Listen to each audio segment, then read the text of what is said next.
नमस्कार साथियों, स्वागत है आपका आपके अपने YouTube चैनल में। साथियों, आज हम इस वीडियो के अंदर विद्या संबल योजना में रिक्त पद का निर्धारण किस प्रकार किया जा रहा है उसके बारे में चर्चा करेंगे। अक्सर अधिकतर साथियों की यह समस्या है, वो जिस विद्यालय के अंदर जाकर आवेदन कर रहे हैं तो वहाँ पर उनको यह बताया जा रहा है कि यहाँ पर यह पद रिक्त नहीं है। तो यह समस्या अक्सर सभी साथियों के साथ हो रही है। तो हमारे जो निदेशक महोदय है, माध्यमिक शिक्षा निदेशालय बीकानेर ने एक आदेश जारी किया है और उसके तहत उन्होंने क्लियरली स्पष्ट किया है कि किस आधार पर उस विद्यालय के अंदर पद को रिक्त माना जाएगा। तो हम उस आदेश का अवलोकन कर रहे हैं, ध्यान से आप समझिए। जैसा कि आप देख पा रहे हैं, यहाँ पर कार्यालय निदेशक माध्यमिक शिक्षा राजस्थान बीकानेर ने यह पत्र जारी किया है 5 नवंबर 2022 को।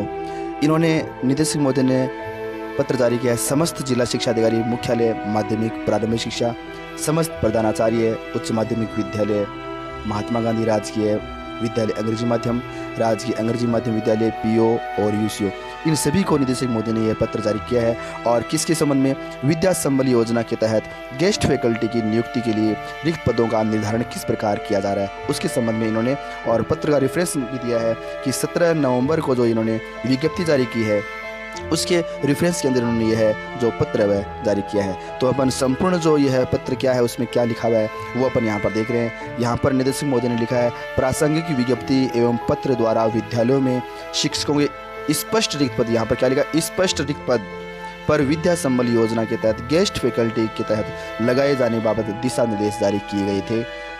उक्तानुसार गेस्ट फैकल्टी नियुक्ति हेतु रिक्त पदों का निर्धारण करते समय यह सुनिश्चित किया जाए, यानी इस बात का विशेष ध्यान रखें कि आईएफएमएस में पद स्वीकृत हो और उक्त पद से किसी भी शिक्षक का वेतन आहरण नहीं किया जाना चाहिए। यानी आईएफएमएस क्या है? IFMS department of finance integrated financial management system government Rajasthan के तहत पद स्वीकृत होना चाहिए और उक्त पद से किसी भी शिक्षक का वेतन आहरण भी नहीं होना चाहिए। आपको जो रिक्त पदों की सूची उपलब्ध करवाई गई है, चाहे वह जिस भी माध्यम से आपको प्राप्त हो, अन्य सोशल मीडिया जो सोशल प्लेटफॉर्म है उसके तहत आपको वह जो रिक्त पदों की सूची उपलब्ध कराई गई वह सालादर्पण पर रिक्त पदों की सूची है। जबकि यहाँ पर इस विज्ञप्ति के तहत अगर आईएफएमएस पर वह पद रिक्त है उस विद्यालय के अंदर और उस पद का वेतन आहरण नहीं हो रहा है, तभी वह उस विद्यालय के अंदर रिक्त पद की सूची के अंदर दर्शाया जाएगा। तो हम यहाँ पर कंप्लीटली मैं आपको अभी बताने वाला हूँ बाई आरेख के द्वारा कि किस प्रकार आप यहाँ पर जो है पद को रिक्त मानेंगे। तो आप ध्यान से यहाँ पर समझने का प्रयास कीजिए।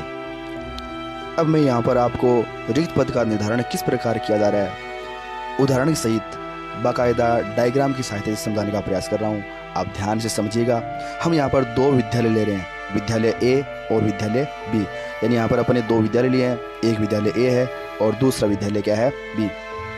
दोनों पे ही सालादर्पण और आईएफएमएस होता है। यानी विद्यालय ए में भी सालादर्पण है, आईएफएमएस है, और विद्यालय बी है उसमें भी क्या है? सालादर्पण है और आईएफएमएस है। अब हम यहाँ पर देख रहे हैं विद्यालय जो ए है उस विद्यालय ए में सालादर्पण पर पद भरा हुआ है। क्या है? सालादर्पण पे पद भरा हुआ है, यानी कार्मिक कार्य कर रहा है। और आईएफएमएस में भी वह पोस्ट जो है स्वीकृत है, यानी पोस्ट स्वीकृत है, पद भरा हुआ है, यानी विद्यालय ए से उस कार्मिक का वेतन उठ रहा है। ठीक है। अब हम यहाँ पर देखते हैं वह कार्मिक जो है किसी भी माध्यम से साक्षात्कार के माध्यम से, यानी इंटरव्यू जो है उसके द्वारा साक्षात्कार के माध्यम से विद्यालय बी, यह विद्यालय बी महात्मा गांधी या अंग्रेजी माध्यम विद्यालय अन्य जो भी है विद्यालय हो सकता है, वहाँ पर जाता है और वहाँ पर पहले से सालादर्पण का पद खाली था। क्या था? यहाँ पर पद जो है वो खाली था। तो यहाँ पर ये साक्षात्कार के माध्यम से विद्यालय ए से कहाँ पर आ गया? विद्यालय ए में सालादर्पण पर आ चुका। तो यहाँ पर ये पद खाली था, वो क्या हो गया? भरा जा चुका है। यानी विद्यालय बी में पद भर चुका है सालादर्पण पे और विद्यालय ए जो है वहाँ पर वह पोस्ट क्या हो चुकी है? खाली हो चुकी है, सालादर्पण पर खाली हो चुकी है। अब हम यहाँ पर आईएफएमएस को समझते हैं। यहाँ पर विद्यालय जो बी है वहाँ पर अभी तक आईएफएमएस के अंतर्गत जो है पद स्वीकृत नहीं है, यानी पोस्ट जो है वो स्वीकृत नहीं है। कहाँ पर?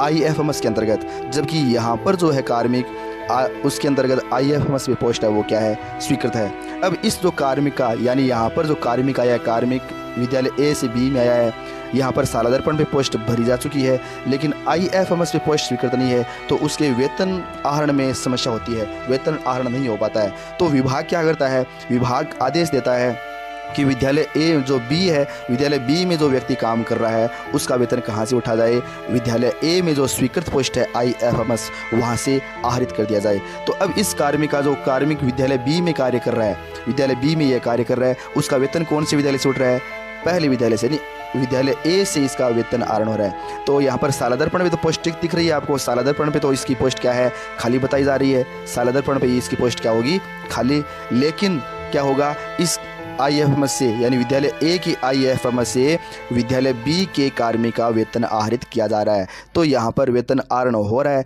इसलिए विद्यालय ए में वह पद रिक्त नहीं माना जाएगा और विद्यालय बी में IFMS स्वीकृत ही नहीं है जबकि वहाँ पर कार्मिक कार्य कर रहा है। तो यहाँ पर भी इस प्रकार से आपको समझ में आ गया होगा साथियों। तो आशा है आज का यह वीडियो आपको पसंद आया होगा। यदि आपको यह वीडियो पसंद आया है तो प्लीज़ अधिक से अधिक आप अपने मित्रों को शेयर कीजिए और हमारे चैनल को सब्सक्राइब जरूर करिए। नेक्स्ट वीडियो के अंदर मैं इसी प्रकार की जानकारी के साथ फिर हाजिर होऊंगा आपके लिए। तब तक के लिए धन्यवाद।